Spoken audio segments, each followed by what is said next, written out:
Partì da Reggio l'itinerario che per 40 giorni a piedi portò Édouard Lear alla scoperta della Calabria nel 1847. Il viaggiatore inglese descrisse luoghi ed emozioni nel Journals of a Landscape Painter in Southern Calabria, fermando suggestivi scorci negli schizzi allegati.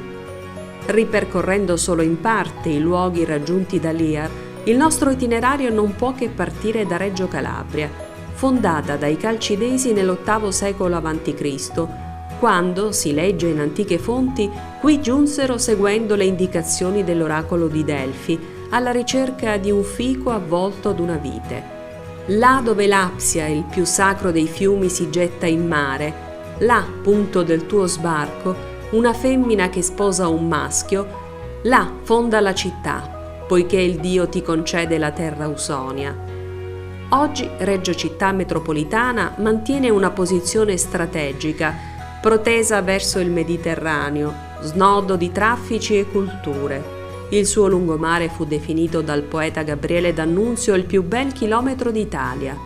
Il Museo Archeologico Nazionale, MARC, tra i più prestigiosi d'Italia, custodisce una delle più importanti collezioni di reperti provenienti dalla Magna Grecia, tra cui la testa del filosofo, la testa di Basilea ed i bronzi di Riace, le meravigliose statue in bronzo ritrovate nel 1972 nelle acque di Riace Marina, realizzate con la pregevole tecnica scultoria della fusione a cera persa. Percorrendo il Corso Garibaldi, l'arteria principale, si incontra il Teatro Francesco Cilea, che al pian terreno ospita la Pinacoteca Civica, con opere di Antonello da Messina, Andrea Cefalì, Giuseppe Benassai, Annunziato e Tommaso Vitrioli ed altri artisti reggini.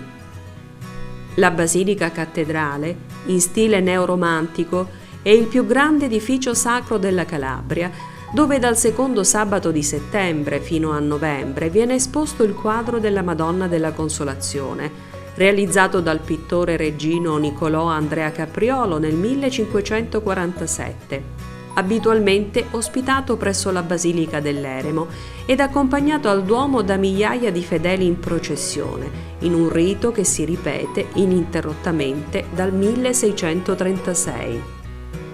Una delle peculiarità della città di Reggio Calabria è quella di poter raggiungere in poco meno di mezz'ora l'Aspromonte, la vasta area dell'omonimo massiccio montuoso che custodisce una straordinaria ricchezza biologica, favorita dalle singolari condizioni climatiche e dalla configurazione geografica, che danno luogo ad una molteplicità di paesaggi ed una notevole variabilità ambientale.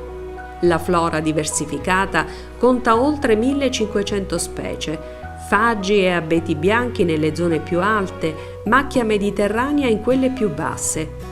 I corsi d'acqua nascono come ruscelli montani ricchi di acque che formano suggestive cascate come quelle del Marmarico a Bivongi.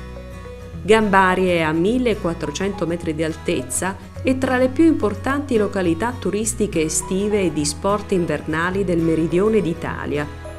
Una prerogativa unica per una località di montagna che non si riscontra in nessun altro posto d'Italia. È infatti possibile ammirare contemporaneamente l'Etna fumante da una parte e le isole Eolie dall'altra. Scendendo verso la costa tirrenica possiamo raggiungere Scilla, tra i borghi più belli d'Italia, i cui fondali offrono ai sub scenari unici. Qui si pratica la pesca del pesce spada, che si svolge secondo un antico rituale con una imbarcazione, la feluca, dotata di una torre per l'avvistamento e di una lunga passerella dalla quale il pescatore lancia la fiocina per catturare il pesce spada. Anche Bagnara, a pochi chilometri di distanza, è un borgo marinaro in cui è praticata la pesca del pesce spada, rinomata per la produzione del torrone, ma anche per la cucina a base di pesce. Affacciata sul golfo di Gioia Tauro, a ridosso del monte Sant'Elia, dal quale è possibile ammirare un suggestivo panorama, troviamo Palmi. Qui si svolge la festa religiosa della Varia, legata al culto mariano, rappresentante l'assunzione al cielo della Madonna. e che nel 2013 è stata dichiarata dall'UNESCO Patrimonio Immateriale dell'Umanità come celebrazione delle grandi strutture processionali a spalla. Dal centro di Palmi al parco archeologico di Taureana il percorso è breve. Lungo l'antico fiume Metauros sono stati portati alla luce gli insediamenti succedutisi nel tempo, a partire dal secondo millennio a.C. fino all'epoca medievale, con il tempio dedicato al culto di San Fantino.